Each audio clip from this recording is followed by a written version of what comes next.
àrọ́mọ ìyá ẹ̀ tó ní láárí, àrọ́mọ bàbá ẹ̀ tó ṣe lóore, àfẹ̀mí òun nìkan ṣoṣo. ṣérò àwọn ẹlẹ́fẹ́ fi jọba? ẹ jẹ́ ká fọ̀rìjínà èèyàn síbẹ̀.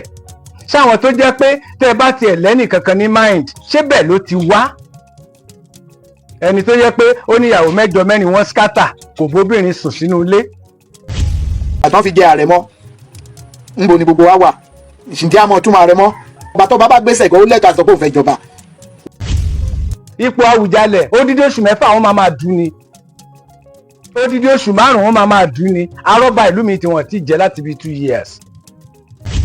pé wá padà pé gbogbo wa náà la máa ń pariwo pé ẹni tó bá wà Nàìjíríà Ifá ò kì í mu.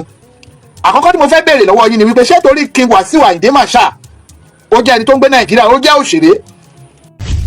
ẹ wá sọ pé ẹ fún àwọn ọmọ Àwùjalẹ̀ ní 14 days tó wọn meet up, ẹ wá fẹ́ fògádà, ẹ fẹ́ bómi lọ nìyẹn o. Yorùbá Parapọ̀ TV ẹ máa gbọ́ ẹ máa wò ó, ẹ subscribe síbẹ̀, ẹ láìkí ẹ̀, bó bá ṣe ń lọ àwa ò ní jẹ́ kétí yín ó di sí o. Yorùbá Parapọ̀ TV àgbàlẹ́tù ọmọdé làwọ́. Wasiu Ayinde ti gbé ìdílé Fusengbuwa lọ sílé ẹjọ́. Ó nìkan sì kọ́, ó náà ni Wasiu Ayinde pè lẹ́jọ́. Ní ọjọ́ 3 oṣù kejìlá yìí, ó náà ni wọ́n fi léde kí ọmọ ìgbìmọ̀ kọ̀ọ̀kan kó máa fi orúkọ sílẹ̀ nínú àwọn tí wọ́n fẹ́ dupò Àwùjalẹ̀ tilẹ̀ Ìjẹ̀bú. ṣùgbọ́n ní ọjọ́ 3 ó náà ni Wasiu Ayinde kọ lẹ́tà sí ìdílé Fusengbuwa pé òun fẹ́ jẹ Àwùjalẹ̀ tilẹ̀ Ìjẹ̀bú. níbẹ̀ náà ni àwọn mọ̀lẹ́bí náà ti fọmú wípé ilé Fìdípọ̀tẹ̀ ló pera ẹ̀, kí ló wá dé tó já sí pé ó yọjú sí ìdílé Fusengbuwa. ní báyìí Wasiu Ayinde ti wá pe àwọn wọ̀nyí lẹ́jọ́. ẹni àkọ́kọ́ tó pè lẹ́jọ́ náà ni ìyẹn ọmọọba Dàpọ̀ Abíọ́dún. lẹ́yìn èyí ló pe kọmíṣánná fún ọ̀rọ̀ ìbílẹ̀ àti oyè jíjẹ ti Ogun State lẹ́jọ́. ó pe kọmíṣánná fún ètò ìdájọ́ tìpínlẹ̀ Ògùn náà lẹ́jọ́ pẹ̀lú. bẹ́ẹ̀ gẹ́gẹ́ ló pe akọ̀wé ìjọba ìbílẹ̀ Ìjẹ̀bú Òde, ó pòun náà lẹ́jọ́.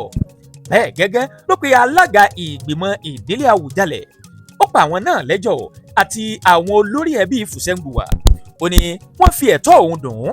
tó kọ́kọ́ sọ ni pé ó ní kí ilé ẹjọ́ pa á láṣẹ fún wọn pé kí wọ́n dáwọ́ oyè jíjẹ dúró ìyẹn ní ìpínlẹ̀ Ògùn.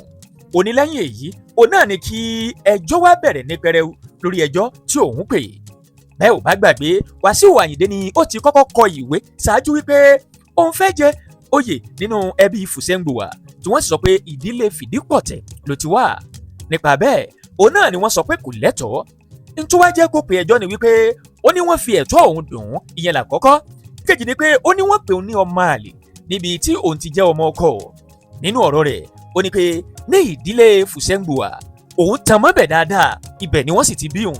ó ní bẹ́ẹ̀ gẹ́gẹ́ lòun tan mọ́ ìdílé Fìdípọ̀tẹ̀ ní níjẹ̀bú Òde ọba Káyọ̀dé tó gbèsè. ó lóun ni wọ́n fi òun jẹ olórí ọmọ ọba. ó ní ṣùgbọ́n ìdílé Fusengbuwa sọ pé òun ò lẹ́tọ̀ọ́ láti duyè lápá ọ̀dọ̀ wọn. ó wá ní òun fẹ́ kí ilé ẹjọ́ dá ẹjọ́ òun dúró náà. ó wá pe ìjọba ìpínlẹ̀ Ògùn lẹ́jọ́ nítorí pé wọ́n sọ pé bí wọn ò bá fi ọmọ oyè kalẹ̀ gẹ́gẹ́ bí ohun tó wà nínú òfin ìpínlẹ̀ Ògùn láàrin ọjọ́ 14 wípé ìjọba ìpínlẹ̀ Ògùn yóò dá kinní ọ̀hún dúró lápá ọ̀dọ̀ tiwọn. ṣùgbọ́n nígbà tí ó di ọjọ́ 14 tí wọ́n dá, ó náà ni ìjọba ìpínlẹ̀ Ògùn sọ wípé ó ń fi àtẹ̀jáde kan léde wípé kí wọ́n dáwọ́ oyè jíjẹ dúró. àwa lè sọ o bóyá lórí lẹ́tà tí Wasiu Ayinde kọ ní ìpínlẹ̀ Ògùn ṣe ṣe èyí àbí àwọn dáwọ́ wú lọ́wọ́ ara wọn. ẹ já gbọ́ ohun tí àwọn èèyàn sọ nípa tó ṣẹlẹ̀ wọ̀nyí, ẹ já máa bẹ́tù ọ̀hún bọ̀. bó bá jẹ́ gbà àkọ́kọ́ lẹ́yìn wò wá, àbí ẹ ti jẹ́ olùfẹ́ wa tẹ́lẹ̀ rí ṣùgbọ́n ẹ ò tí ì tẹ subscribe button síbẹ̀, ẹ bá wa tẹ̀ ẹ́ sójú ẹni à ń bẹ̀ yín ní o. ẹ bá wa dọ̀rẹ́ káwa náà ó sì bá yín dọ̀rẹ́. ẹ wá mọ́ gbàgbé láti tẹ aago tí ń bẹ lẹ́gbẹ̀ẹ́ èyí tí ó máa ràn yín létí nígbàkúùgbà tá a bá ti wà lórí ètò. ẹ bá wa tẹ subscribe button síbẹ̀ abẹ̀ yín ni o. ẹ wá bá wa share ètò wọn, ẹ já pín kálẹ̀ káwọn èèyàn orí bí kinní ọ̀hún bó ti ṣe ń lọ sí. bá wa sọ pé King Wasiu Ayinde Marshal wọ́n fẹ́ impose ẹ̀ gẹ́gẹ́ bí Àwùjalẹ̀ Ìjẹ̀bú Òde. ẹ jẹ́ ká kọ́kọ́ mú yẹn, ìjọba ní agbára, ohun tó bá fẹ́ ṣe kò sẹ́ni tó lè yí padà. ṣé èèwọ̀ ni téèyàn bá rí i pé kinní kan tọ́ sóhun tó bá béèrè fún? kò yẹ kó jẹ́ èèwọ̀. Wasiu tá a ti mọ̀ lọ́dún tó ti pẹ́, ìwà tá a ti mọ̀ pẹ̀lú ẹ̀ lọ́dún tó ti pẹ́, gbogbo nǹkan tó fi ń qualify fọ́ba ni Wasiu Ayinde ti ní. àkọ́kọ́ ó ṣe ìṣẹ̀ṣe, ẹ̀ẹ̀kejì ó ṣe kìrìsìtẹ́nì, ẹ yé crucify King Wasiu Ayinde mọ́. ṣé òkìkí tó ní ni àbí kí ni? ifá tó dẹ̀ ní ifá yẹn jẹ ọba. Tàbá wá jókòó lọ gbogbo àwọn tó ń inferiority complex wà náà agboolé yẹn, gbogbo àwọn tó wà bẹ́ẹ̀ gan mélòó nínú wọn ló jẹ́ ọmọ ọba.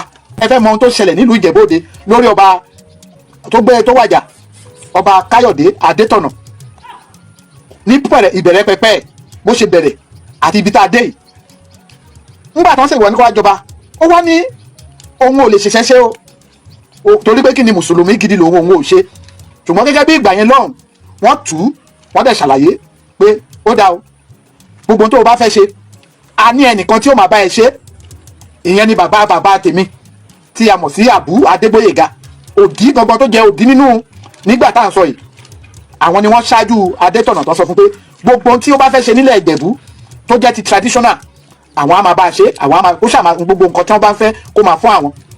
Láì fọ̀rọ̀gùn, ojókòó àwọn alágẹmọ 16 bàbá Àbú Adégbóyèga òun ló gbà lọ́wọ́ ọ̀rẹ́ ẹ̀ tímọ́tímọ́ ọ̀gbẹ́ni ọjà Òdútọ́lá pé fún wa níbi kan káwọn alágẹmọ máa wọ̀. Ìyẹn ni àwọn alágẹmọ fi tẹ̀ ló sì mú bẹ Ègélú dìsìn. Ilẹ̀ yẹn gangan bàbá wa Òdútọ́lá ló ní ń gbà yẹn lọ́hùn, àmọ́ wọ́n yọ̀ǹda nítorí ìfẹ́ tí wọ́n ní sílùú. Láì fọ̀rọ̀gbẹ̀yìn èèyàn mi, ọba Káyọ̀dé Adétọ̀nà gorí ìtẹ́, ìlú tùbà ó ń tùṣẹ́. Gbogbo nǹkan táwọn traditionalist bá fẹ́ béèrè wọ́n máa ń béèrè lọ́wọ́ bàbá Àbú Adégbóyèga. Bàbá yìí ló máa ń ṣáájú gbogbo nǹkan, wọ́n fẹ́ gbọ́ nǹkan kan nílùú ni o, wọ́n fẹ́ ṣe ètò ni o, òun ló máa ń ṣáájú ọba Adétọ̀nà nítorí pé wọ́n mọ ẹ̀tọ́ gẹ́gẹ́ bí àdéhùn tí wọ́n jọ ṣe. Ìyẹn lọ bẹ́ẹ̀. So gbogbo ẹ̀yin tí kọ́kọ́ mọ bí tí ọ̀rọ̀ ti ṣẹlẹ̀ nígbà tí bàbá sọ pé ọba Adétọ̀nà sọ pé òun ò ṣe tó bá sìn wọn ò kán má sìn nílànà àwọn Olóńbá. Ìdí ni wípé ọ̀rọ̀ tó ti sọ tẹ́lẹ̀ òun ló padà jẹyọ. Ìdí tí mi ò fi sọ̀rọ̀ lórí ẹ̀ ńgbà yẹn náà nìyẹn. Ṣùgbọ́n lọ́jọ́ tèmi àkọ́kọ́ ní gbogbo ẹ̀yin tẹ́ ń sọ̀rọ̀ nípa ìlú Ìjẹ̀bú-Òde, Àwùjalẹ̀ Ìjẹ̀bú-Òde, ìbéèrè kan tí mo fẹ́ béèrè lọ́wọ́ gbogbo wa ni wípé ṣé Ifá ló yan ọba ń sìn àbí ìjọba ló yàn láti ọdún tó ti pẹ́ ni wọ́n ti ń yàn bọ̀? Tá a bá wá sọ pé kí Wasiu Ayinde Marshal wọ́n fẹ́ impose ẹ̀ gẹ́gẹ́ bí Àwùjalẹ̀ Ìjẹ̀bú-Òde, ẹ jẹ́ ká kọ́kọ́ mú yẹn, ìjọba ní agbára ohun tó bá fẹ́ ṣe kò sẹ́ni tó lè yí padà. Ṣùgbọ́n gẹ́gẹ́ bí ìṣẹ̀ǹbálẹ̀ wa Ifá la fi ń yàn, ṣùgbọ́n gbà tó jẹ́ pé Ifá ọ̀dẹ̀ kì í yan àwọn nǹkan kan ń sìn, èèyàn ló yan ọ̀pọ̀lọpọ̀ ilé tó kù nítorí owó. Mo wá fẹ́ gbé wa padà pé gbogbo wa náà la máa ń pariwo pé ẹni tó bá wà Nàìjíríà Ifá ò kì í mu. Àkọ́kọ́ tí mo fẹ́ béèrè lọ́wọ́ yín ni wípé ṣé torí kí Wasiu Ayinde Marshal ó jẹ́ ẹni tó ń gbé Nàìjíríà, ó jẹ́ òṣèré, òun ni ò lè jẹ́ kí tífá bá tiẹ̀ tọ́ka sí pé òun ní Ifá mú. Gbogbo wa ò ní gbà torí pé kí ni ó ti àkùrọ̀ ẹ̀ ti kún tẹ́lẹ̀, ó ti lómi ńlẹ̀. Yàtọ̀ sí pé personal hatred téèyàn bá wá láti ìdílé ọba, tó bá ní àyè ọba sílẹ̀, àtọmọdé àtàgbà oníkálukú wọn ni wọ́n máa pè, àtẹni tí wọn rántí gan á pera ẹ̀. Ṣùgbọ́n mo fẹ́ kẹ́ kọ́kọ́ mọ̀, àkọ́kọ́ ni wípé K1 the ultimate Ifá Ògbèrìkú sá ni ẹ̀gbọ́n mi K1 the ultimate ni o pọ̀n sẹ́yìn yìí o, nítorí pé kí ni bóníkálukú ṣe wáyé ọ̀tọ̀ọ̀tọ̀. Ọmọ Ìgbógàn lèmi, ilé bàbá mi, àwa gangan ni òdìmọ̀rọ̀ tí mo sọ. Tẹ bá ń sọ̀rọ̀ pa ọba mi ní sọ pé bẹ́ẹ̀ kọ́, nítorí pé àwa náà mọ̀ pé alẹ́ tọ̀ sọba. Èmi tí mò ń sọ̀rọ̀ tí n bá gba fọ́ọ̀mù ọmọ ọba ni mí, àmọ́ dìgbà yẹn lọ́rùn kẹ́ ẹ tó mọ̀, torí pé kí ni ẹ má jẹ́ ó yà yín lẹ́nu. Wò ẹ̀yin èèyàn mi, gẹ́gẹ́ bí mo ṣe ń bá a bọ̀, ọmọ agboolé Kèrègbètù ni mí, mo dẹ̀ mọ ìtọ́, mo mọ ọ̀rọ̀, mo mọ tá a pè ní Ìjẹ̀bú-Òde. Lórí ọ̀rọ̀ tí mò ń bá bọ̀ ẹ̀yin èèyàn mi, ṣe rí àwa tá à ń pariwo lórí social media, ṣé èèwọ̀ ni téèyàn bá rí pé kinní kan tọ́ sóhun tó bá béèrè fún? Kò yẹ kó jẹ́ èèwọ̀, bọ́n torí pé inferiority complex gan ti ń dààmú àwọn kan pé tí Wasiu ó lè lo influence Aṣíwájú Bọ́lá Ahmed Tinubu. Ìjọba ò rí bẹ́ẹ̀ yẹn, kàn lè mẹ́nìkan wá kẹ́wàá mú kákan fi sórí ipò. Tá a bá jókòó tá a bá wò dáadáa, Wasiu tá a ti mọ̀ lọ́dún tó ti pẹ́, ìwà tá a ti mọ̀ pẹ̀lú ẹ̀ lọ́dún tó ti pẹ́, gbogbo nǹkan tó fi ń qualify fọ́ba ni Wasiu Ayinde ti ní. Àkọ́kọ́ ó ṣe ìṣẹ̀ṣe, ẹ̀ẹ̀kejì ó ṣe kìrìsìtẹ́nì. Ó yẹ ẹja béèrè lọ́wọ́ ara wa, kí ni tá à ń fẹ́ lọ́dọ̀ ọba tí kí Wasiu Ayinde ò ti ní? Yàtọ̀ sí eléyìí tá à ń pariwo pé ibi tó ti jáde òun ṣe kinní kan. Ẹ jọ̀ọ́ ẹ má jẹ́ ká máa dara wa láàmú, a kàn máa tutọ́ yẹn dànù ni. Àwọn afọbajẹ tó wà ń bẹ̀ yìí tó ń ṣẹlẹ̀ táwa náà mọ̀, àwọn ọba tó wà lórí ìtẹ́ mélòó ni wọ́n, mélòó làwọn tó jẹ́ pé Ifá ló yàn wọ́n? Ẹ má jà máa tanra wa, tá a bá ti ń tanra wa yẹn, ìyẹn lèmi ò kí ń fẹ́.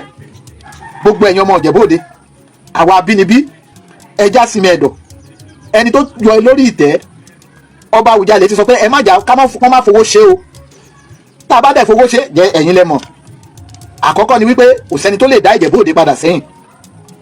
Ẹni tá a ti mọ̀ wá ìtẹ́lẹ̀ èṣù tá a ti mọ̀ lọ́jọ́ tó ti pẹ́ ó sọ̀jù áńgẹ́lì tá a ṣẹ̀ ń gbúrò ẹ̀ lọ pẹ́pẹ́sẹ́ o kí n Wasiu Ayinde wà ṣá kó má fi joyè àwọn tó ní personal grudges ọ̀tọ̀ ẹ̀ẹ́dẹ̀mọ̀pá yé ìgan fúnra ẹ̀ gan kò rọrùn àti dágbé a ò ní rìn débì kan ká má tẹ àwọn kan mọ́lẹ̀ ká tó ga ṣùgbọ́n ṣá o gbogbo wa pátá mo fẹ́ kẹ́ ẹ mọ̀ ẹja sinmi ẹ̀dọ̀ ẹ yé crucify kí n Wasiu Ayinde mọ̀ ṣé òkìkí tó ní ni àbí kí ni ifá tó dẹ̀ ní ifá yẹn jẹ ọba tàbá wá jókòó lọ gbogbo àwọn tó ń inferiority complex wà náà gbolé yẹn gbogbo àwọn tó wà bẹ́ẹ̀ gan mélòó nínú wọn ló jẹ́ ọmọ ọba ló jẹ́ ọmọ Fusengbuwa gangan fúnra ẹ̀ gbogbo àwa tá à ń pariwo tá wà lórí social media tá bẹ̀rẹ̀ sí ń sọ̀rọ̀ sí Wasiu Ayinde máa ṣá téèyàn bá lẹ́tọ̀ọ́ dandan ni kó jáde fún ẹ̀tọ́ yẹn tó bá jẹ́ ìwọ àti èmi tá a bá jọ lẹ́tọ̀ọ́ ni torí pé ó ti lórúkọ kò túmọ̀ sí pé kò lè jọba kò túmọ̀ sí pé kó rí nǹkan tó bá jẹ́ ẹ̀tọ́ ẹ̀ nínú ibi tó bá yẹ kó ti béèrè kó má béèrè àwọn tó wà ń bẹ̀ náà wọn ń ṣe ọ̀dẹ̀ yálà ìjọba ni o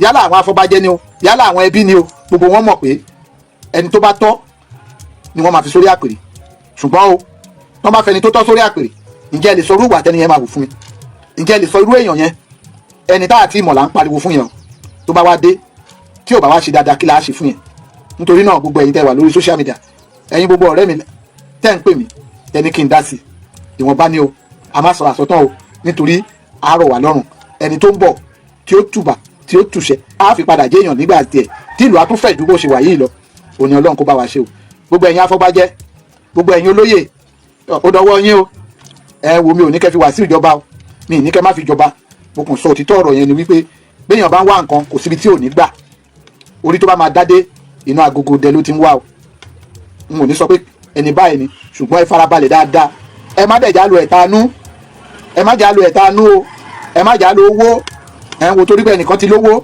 owó yẹn la fẹ́ lò pa ẹ̀ torí pé ẹnìkan jọmọ mi ẹnìkan ń sọmọ mi àti rí gbogbo wàhálà tó ń ṣẹlẹ̀ nínú ìdílé yẹn ájúṣe o ẹni tó ń bọ̀ á sàn wá o ìgbọ́n mi Wasiu ẹ ti jọba already bẹ́ẹ̀ bá jọba ẹ jẹ̀bà àtọ́ba àdẹ̀bà bàbá ni wọ́n ẹ wo kí Wasiu Ayinde máa ṣá ẹ gbìyànjú tiyín ẹ béèrè fún tó bá lẹ́tọ̀ọ́ àmọ́ ṣá o ẹ má ṣàṣejù ájúṣe ẹ̀gbọ́n mi gbogbo ọmọ Nàìjíríà pátápátá gbogbo ọmọ Ìjẹ̀bú-Òde pátápátá mo ṣe bá yín o ẹ já farabalẹ̀ ẹ má já faraya ògo Ìjẹ̀bú-Òde ni kí Wasiu Ayinde máa ṣá tí ọba bá lọ nǹkan kan máa tún ṣẹlẹ̀ ìgbà tí wọ́n fi jẹ́ àrẹ̀mọ ńbo ni gbogbo wa wà ǹjẹ́ àmọ́ tún máa rẹ̀mọ ọba tó bá bá gbèsè ìgbà ó lẹ́ka sọ pé òun fẹ́ jọba àtitọ́ ọ̀rọ̀ máa ń dàbí ìsọkúsọ ni ẹ já sí mẹ́rẹ̀ o ájúṣe fún gbogbo wa. ipò Àwùjalẹ̀ odidi oṣù mẹ́fà wọn máa dùn ni odidi oṣù márùn-ún wọn máa dùn ni arọ́bà ìlú mi tí wọ́n ti jẹ́ láti bí 2 years ìmí wà nù wọn ọ̀rọ̀ owó lẹ́yìn owó àrọ́mọ ìyá ẹ̀ tó ní láárí àrọ́mọ bàbá ẹ̀ tó ṣe lóore àfẹ̀mí òun nìkan ṣoṣo ṣé bá àwọn ẹlẹ́fẹ́ fi jọba ẹ fẹ́ fà àwọn èèyàn jọba àwọn onígbéraga tí wọ́n máa tẹ olóyè mọ́lẹ̀ nígbà tí yẹn bá tún dé òun náà tún wá gbógun ti kábíyèsí Ọ̀ọ̀ni of Ifẹ̀ bí àwọn wèrè ẹgbẹ́ ẹ̀ kò lè possible ẹ jẹ́ kó take time àwọn ènìyàn mọ̀ fẹ́ anybody ìjọba mi ò dárúkọ ẹnì kankan o ṣùgbọ́n characters làwa ń sọ lóríṣiríṣi ara wọn míì wọn nídìílé ìyàwó òlójútùú ọmọ òlójútùú kò lè dálé ara ẹ̀ tò ó fẹ́ wá tòlú ààrẹ lòmíì nínú àwọn candidate tẹ́ ẹ̀ sọ yìí náà tó jẹ́ pé ní ìgbéraga ni torí pé ó ti ń rówó kan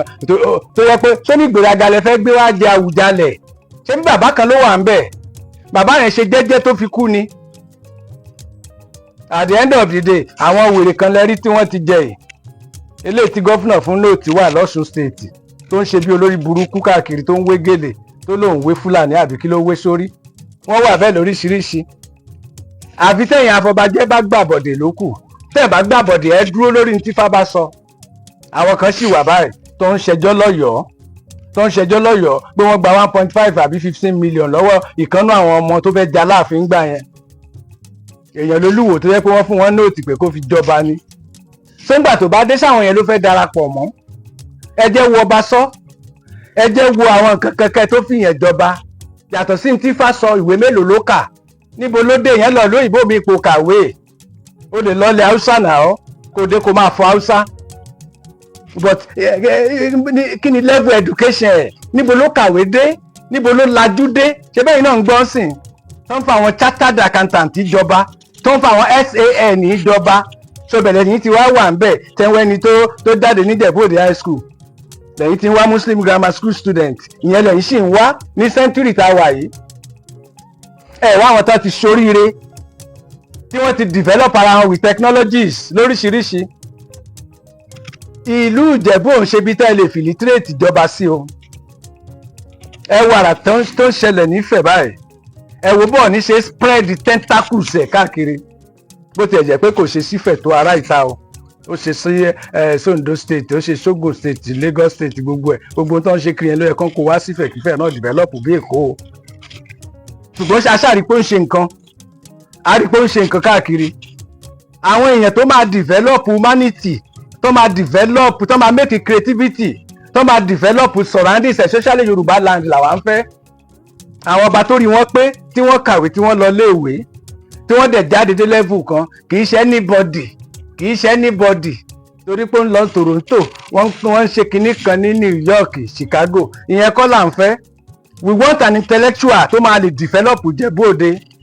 Àpọ̀lọpọ̀ dẹ̀ wà àwọn ọmọ Ìjẹ̀bú wà bẹ́ẹ̀ yóò bá mọ̀ wọ́n bẹ́ẹ̀ bá fẹ́ ká send orúkọ sí yín send àwọn orúkọ àwọn èèyàn àwọn ọmọ yín tó ti yanjú níjẹ̀bú send orúkọ wọn sí yín. Ẹ má fòkò yín soko ìdí ọ̀pẹ, ẹ má fòkò yín soko ìtílé.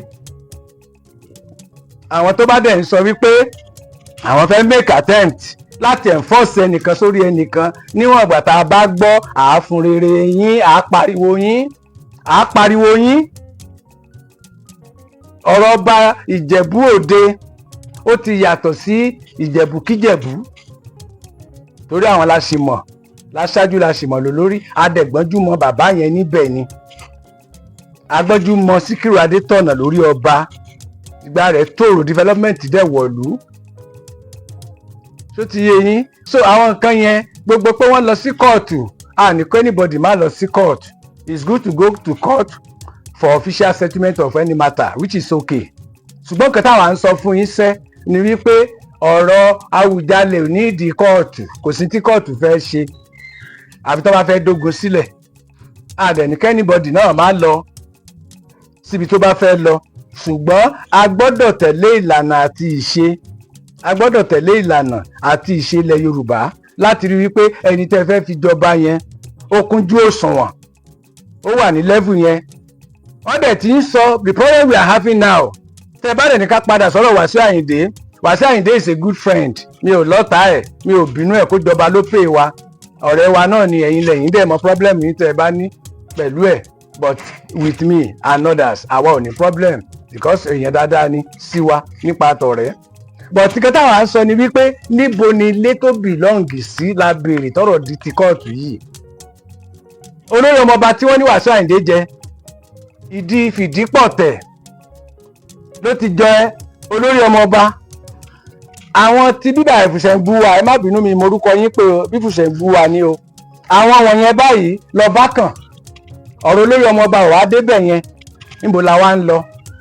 Arọ́ba ìlú mi tí wọ́n ti jẹ láti 5 years tí wọ́n sì ń jalè. Ẹ wá sọ pé ẹ fún àwọn ọmọ Awùjalè ní 14 days tó wọ́n meet up ẹ wá fẹ́ fògádà ẹ fẹ́ bómi lọ nìyẹn o. Ẹ fẹ́ báyé lọ. Anybody tó bá dárú ẹ̀ láṣà fẹ́ bómi lọ ni. Ipò ọba Awùjalè ó lè fóṣù 6 dú. Kò lóye ìgbà táwọn ọba kan fi ń du oyè ni. A dẹ̀ ti ṣerú ẹ̀ rí. There was a time tó yẹ kán yan ọba Lúfẹ̀ nílé Ifẹ̀ tó fẹ́ fọ̀rún tó jẹ. Ẹlẹ́ fáwọn àwọn ọmọ tí oyè ọba Lúfẹ̀ kàn ẹlẹ́ fún wọn ní 14 days àbí 21 days kan fi wọ́n mọ oyè wá. Níbo náà ti ń ṣerú ẹ̀?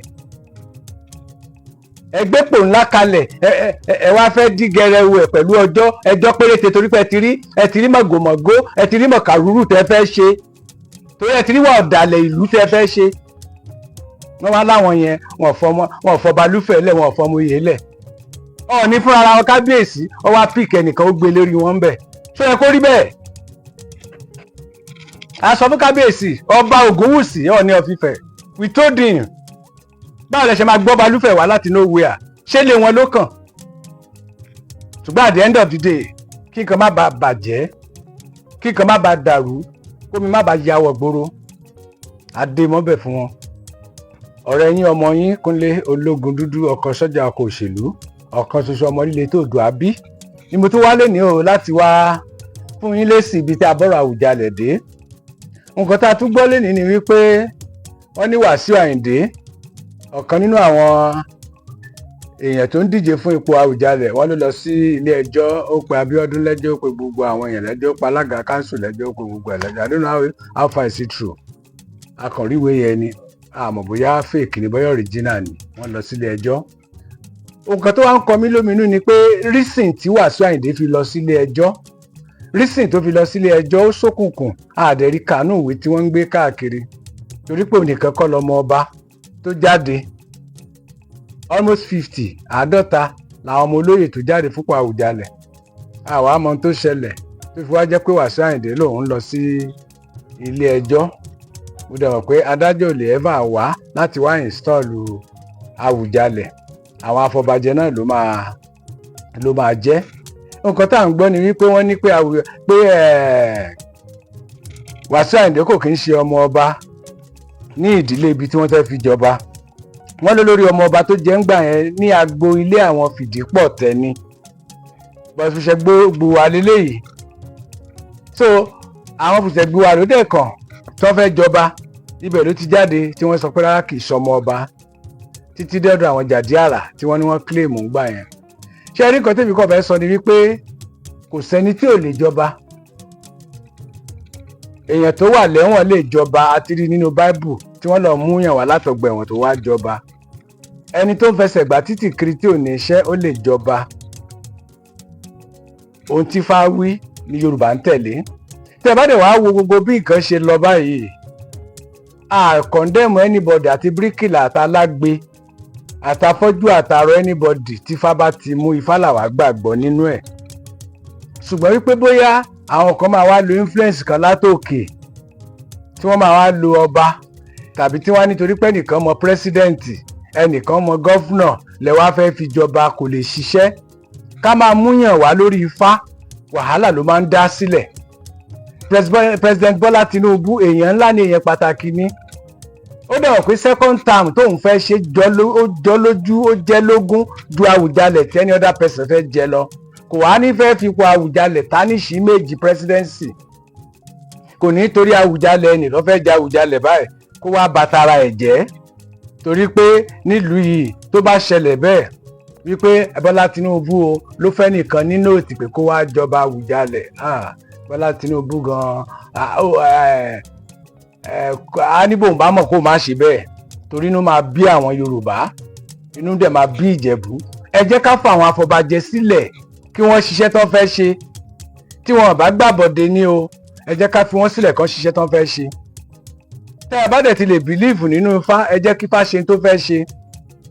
Wípé bóyá ẹ fáwọn èèyàn kan ní 14 days pé kán fi wó Àwùjalẹ̀ torí wọn wàá rá Àwùjalẹ̀ mú wá títí 14 days lẹ́wà ní pé ẹ fẹ́ fogádà. Ẹ má fogádà kẹ́ má bàa bómi lọ o.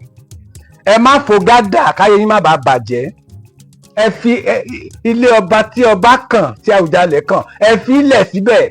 Gbogbo nǹkan rere làwọn èèyàn máa ń dù, wọ́n máa ń jà sí ni.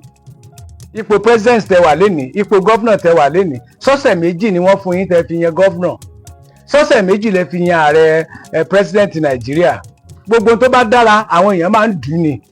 Ẹlòmíì ò tí ì ṣetán báyìí láti jáde, ẹlòmíì sì ń consult, ẹlòmíì sì ń béèrè lọ́wọ́ àwọn wòlíì, ó ń béèrè lọ́wọ́ Ifá káàkiri báyìí ni pé ipò Àwùjalẹ̀ tán ló ṣí sílẹ̀ ṣé kí n jáde. Ipò Àwùjalẹ̀ kì í ṣe ipò ọba tí wọ́n máa fún wọn ní 2 weeks kan máa fi wọ́ mọ́yè. Tó wá jẹ́ baálẹ̀ ni àbójẹ́ baálẹ̀ àbójó lórí ẹbí, ẹ̀yin tó wá dé bí sìn ẹ tó fẹ́ gbá Àwùjalẹ̀ fake wá. Kò lè work whatever the connection tẹ bá ní. Ipò Àwùjalẹ̀ kì í ṣe ìgbálẹ̀ tó fi ń gbá ọjà. Ńgbà tásìkò bá tó ẹ jẹ́ kán máa jà lọ, kò kàn yín. Kò ní nǹkan kò síbi tó ti pàjọba lára. Kò pàjọba lára pé wọ́n ti yan Àwùjalẹ̀. Ẹ fi wọ́n sílẹ̀, ẹ jẹ́ káwọn ọmọ oyè jáde. Ẹ jẹ́ ká fọ̀rìjínà èèyàn síbẹ̀. Ṣé àwọn tó jẹ́ pé tẹ́ bá tiẹ̀ lẹ́nì kankan ní mind ṣé bẹ́ẹ̀ ló ti wá? Ẹni tó jẹ́ pé ó ní ìyàwó 7 mẹ́rin wọ́n scatter kò bóbìnrin sùn sínú ilé. Ẹni tí ò mójútùú ibi táwọn ọmọ yẹn wà. Ń tà dẹ̀ bèrè ID card. Wasiu Ayinde ID card ẹ̀dà tó fi belong sí Fusengbuwa ruling house. Tó bá jẹ́ pé yẹn ti jáde ni a lè decide pé kò ní ìdíkọ́ dífá wípé àtìrẹ́yìn tá a fẹ́ mú, ṣùgbọ́n àtìrẹ́yìn tá a fẹ́ mú náà nígbà tí ó belong ságbolé yẹn. Nǹkan tá a kàn sọ ni pé a sọ wípé ò belong anywhere, ṣùgbọ́n ẹ fún wa ní proof wípé ìdílé tó bá kàn lẹ ti jáde. Eléyìí ń ṣèjà, tó bá dẹ̀ ti lè fi jáde irú àwa báyìí máa pariwo síta, àwa máa pariwo ariwo làwa yóò wá pa. Ṣùgbọ́n nǹkan tí ó ń bà wọ́n lẹ́rù nìyẹn, torí pé wọn ò tí ì gbẹ nìkan mọ́ra pé kì í ṣara wa. Ìyẹn ló wá ní pé kí ìjọba káńsù ọdún tó fẹ́ fi ọ̀sẹ̀ àtọjọ́ tó fẹ́ fi wá Àwùjalẹ̀. Ṣé oyè Àwùjalẹ̀ wá jẹ́ class captain àbójó ó jẹ́ chairman àwọn landlord association? Lẹ wá fi ń fún wọn ní ọjọ́ lẹ ṣe ń fún wọn ní gbèdéke níbo ló ti ń ṣerú ẹ̀. So ìdí nìyẹn àwa máa pariwo títí tá a fi jọ máa jẹ Àwùjalẹ̀ yẹn ni. Mo dẹ̀ ti sọ many times, mo lọ́rọ̀ lọ́balọ́ba nílẹ̀ Yorùbá ìṣe máa dá sí ni. Nígbà tí wèrè kan ń gbó pé ológun dúdú ò gbọ́dọ̀ dá sọ́rọ̀ apẹtumodù, tó ń bá dájá ò máa gé ológun dúdú jẹ. Ẹ jẹ́ kó gé mi jẹ. Ṣé lóun ti ya wèrè ni? Ẹ jẹ́ kó gé mi jẹ. N tó ń fi sójú eyín àfi sójú ẹ̀ fún. Ká má dárúkọ apẹtumodù, ká má dárúkọ ẹnìkan. Gbogbo ètò ìfiniṣọba ṣẹ́ a máa jọ tójú bọ̀ ni.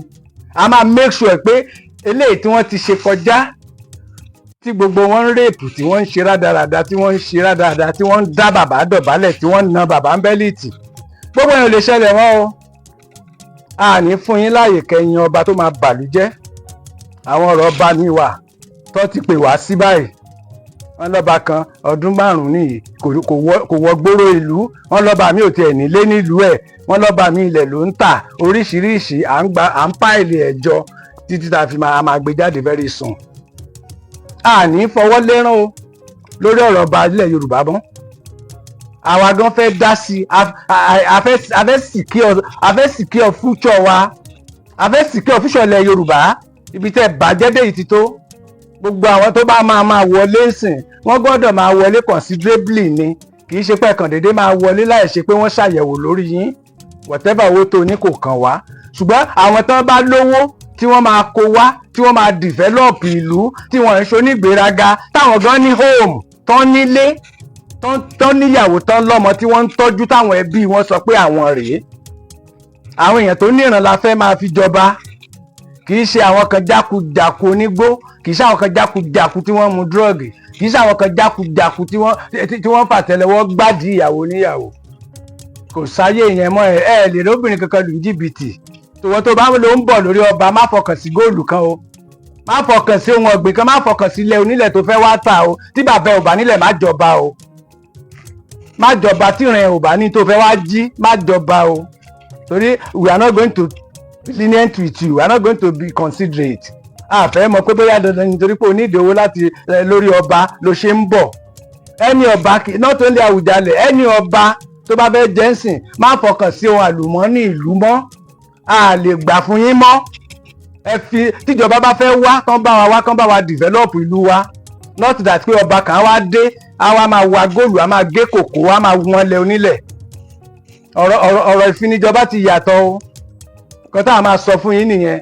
Gbogbo eléyìí tá a dẹ̀ sọ, gbogbo eléyìí tó dẹ̀ ń lọ lórí ọ̀rọ̀ Àwùjalẹ̀, gbogbo ẹ̀ náà là ń fetí gbọ́. A sọ̀rọ̀ Wasiu Ayinde nìkan. Anybody tó bá mọ̀ pé òun fẹ́ ja Àwùjalẹ̀ kó má torí ọ̀rọ̀ ìlú yẹn wá o, kó má torí ọ̀rọ̀ ìlú Ìjẹ̀bú wá o. Tó bá mọ̀ pé wá tún lè ṣe ìwọ̀nba tìlú bá fún ẹ kó manage ẹ̀. Ìwọ̀nba tìlú bá fún ẹ tó yọ̀ǹda fún ẹ kó manage ẹ̀. Nǹkan táwọn ń retí lọ́dọ̀ ẹni ọba tó bá fẹ́ jẹ àlàáfíà kó má da omi ìtẹ̀síwájú ìlú rú.